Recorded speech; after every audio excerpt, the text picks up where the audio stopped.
ಈ ಬಿಸಿಲಿನಲ್ಲಿ ಹೊರಗೆ ಕಾಲಿಟ್ಟರೆ ಸಾಕು, ಈ ಧಗೆ ಸೆಕೆ ಉತ್ಸಪ್ಪ ಎನ್ನುವಂತೆ ಮಾಡುತ್ತೆ. ಇಂತಹ ಬಿಸಿಲಿನ ವಿರುದ್ಧ ನಮ್ಮ ದೇಹವನ್ನ ಶಕ್ತವನ್ನಾಗಿ ಮಾಡಲು, ದೇಹವನ್ನ ತಂಪಾಗಿರಿಸಲು ಸೂಕ್ತ ಆಹಾರ ಸೇವನೆಯು ಮುಖ್ಯ. ಯಾವೆಲ್ಲ ಸರಳ ಆಹಾರ ಕ್ರಮ ನಮ್ಮ ದೇಹವನ್ನ ತಂಪಾಗಿರಿಸುತ್ತೆ ಅಂತಲೇ ನೋಡೋಣ ಬನ್ನಿ.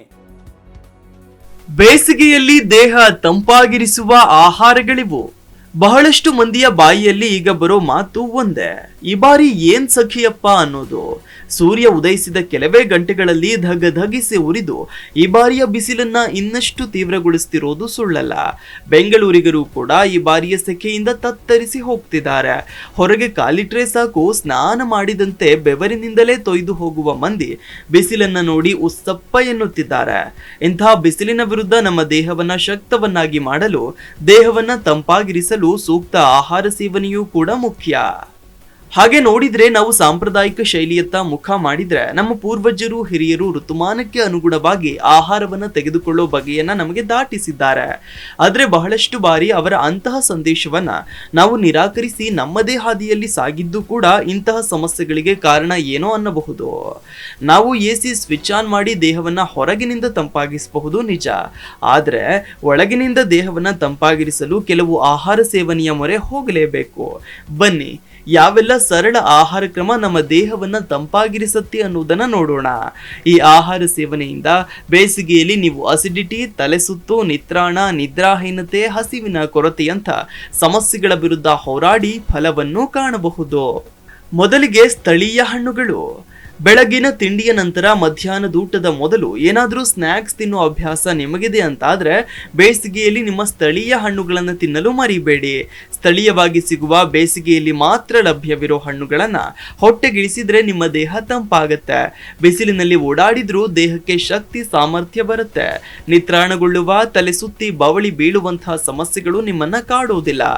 ಉದಾಹರಣೆಗೆ ತಾಳೆಹಣ್ಣು, ಕಲ್ಲಂಗಡಿ, ಖರ್ಬೂಜ, ಸೌತೆಕಾಯಿ, ಮಾವಿನ ಹಣ್ಣು ಇತ್ಯಾದಿಗಳ ಸೇವನೆ ಚೈತನ್ಯ ನೀಡುತ್ತೆ. ಯಾವುದೇ ರಸಭರಿತವಾಗಿರುವ ಹಣ್ಣನ್ನ ನೀವು ತಿನ್ನಬಹುದು. ಇವು ನಿಮ್ಮ ದೇಹವನ್ನಷ್ಟೇ ಅಲ್ಲ, ಮನಸ್ಸನ್ನು ತಂಪಾಗಿಯೇ ಇರಿಸುತ್ತೆ. ಯಾವಾಗಲೂ ತಾಜಾ ಆಗಿರಿಸಲು ಸಹಾಯ ಮಾಡ್ತವೆ. ಇನ್ನು ಮೊಸರನ್ನ. ಬಹಳಷ್ಟು ಮಂದಿ ಬೇಸಿಗೆಯಲ್ಲಿ ಹಸಿವನ್ನೇ ಕಳೆದುಕೊಳ್ತಾರೆ. ಏನಾದ್ರೂ ಕುಡಿದ್ರೆ ಸಾಕು, ತಿನ್ನೋ ಮನಸ್ಸಾಗೋದೇ ಇಲ್ಲ ಅಂತಾರೆ. ಬೇಸಿಗೆಯ ಬಿಸಿಲಿಗೆ ಇದು ಸಹಜ ಕೂಡ. ಆದ್ರೆ ಇಂತಹ ಸಂದರ್ಭ, ಬೇಸಿಗೆಯಲ್ಲಿ ನಿಮಗೆ ಒಳ್ಳೆಯದನ್ನೇ ಬಯಸೋ ಅತ್ಯುತ್ತಮ ಮಧ್ಯಾಹ್ನದೂಟ ಅಂದ್ರೆ ಅದು ಮೊಸರನ್ನ. ಮೊಸರನ್ನಕ್ಕೆ ಒಂದಿಷ್ಟು ಉಪ್ಪಿನಕಾಯಿ, ಹಪ್ಪಳ ಸೇರಿಸಿಕೊಂಡು ತಿಂದ್ರೆ ಸ್ವರ್ಗ ಸುಖ. ಇದಲ್ಲವಾದ್ರೆ ಗಂಜಿ, ಉಪ್ಪಿನಕಾಯಿಯ ಊಟವಾದ್ರೂ ಸರಿ. ಒಡನೆಯ ದೇಹಕ್ಕೆ ಶಕ್ತಿ, ಚೈತನ್ಯವನ್ನ ನೀಡುತ್ತೆ, ಹೊಟ್ಟೆಯನ್ನ ತಂಪಾಗಿರಿಸುತ್ತೆ. ಮೊಸರನ್ನ ಒಳ್ಳೆಯ ಪ್ರೋಬಯಾಟಿಕ್ ಕೂಡ ಆಗಿರೋದ್ರಿಂದ ಇದು ಉತ್ತಮ ಅನುಭವ ನೀಡುತ್ತೆ. ಹೊಟ್ಟೆಗೆ ಆರಾಮದಾಯಕ ಆಹಾರದ ಅನುಭವ ನೀಡುತ್ತೆ. ಇನ್ನು ಗುಲ್ಕನ್ ನೀರು. ಬೇಸಿಗೆಯಲ್ಲಿ ಅಸಿಡಿಟಿ, ಹೊಟ್ಟೆಯಲ್ಲಿ ಬೆಂಕಿ ಬಿದ್ದಂತೆ ಉರಿ ಇತ್ಯಾದಿ ಸಮಸ್ಯೆಗಳು ಕಾಣಿಸ್ತಾ ಇದ್ರೆ, ಹಾಗೂ ನಿಮ್ಮ ನಿದ್ರೆಯ ಗುಣಮಟ್ಟ, ಕಣ್ಣು ಉದಿದಂತಾಗೋದು, ಕೈಕಾಲು ಜೋಮು ಹಿಡಿದಂತಾಗೋದು, ಅಲ್ಲಲ್ಲಿ ನೋವು, ಉರಿಯೂತ ಇತ್ಯಾದಿ ಸಮಸ್ಯೆಗಳಿಗೆ ಪರಿಹಾರ ಬೇಕಂದ್ರೆ 1 ಚಮಚ ಗುಲ್ಕನ್ ಅನ್ನ ನೀರಿನಲ್ಲಿ ಬೆರೆಸಿ ಮಲಗುವ ಮುನ್ನ ಕುಡಿಯಿರಿ. ಈ ಗುಲಾಬಿಯ ದಳದ ಡ್ರಿಂಕ್ ನಿಮ್ಮ ಈ ಸಮಸ್ಯೆಗಳಿಂದ ಬಚಾವು ಮಾಡುವುದಷ್ಟೇ ಅಲ್ಲ, ಒಂದು ರಿಲ್ಯಾಕ್ಸ್ ಅನುಭವವನ್ನು ನೀಡುತ್ತೆ. Desk bureau, Zee Kannada news. Zee Kannada news ಈಗ ನಿಮ್ಮ ಮನೆಯಲ್ಲೇ ನೋಡಿ. ಎಲ್ಲ ಕೇಬಲ್ಗಳಲ್ಲಿ ಈಗ ಲಭ್ಯ.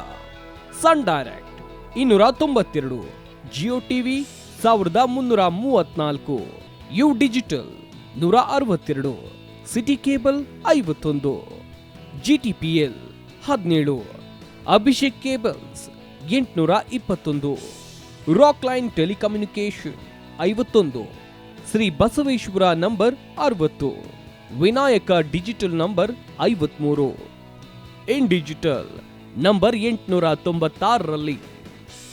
ನಿಮ್ಮಿಸ್ತದ ಜಿ ಕನ್ನಡ ನ್ಯೂಸ್ ನೋಡಿ ಆನಂದಿಸಿ.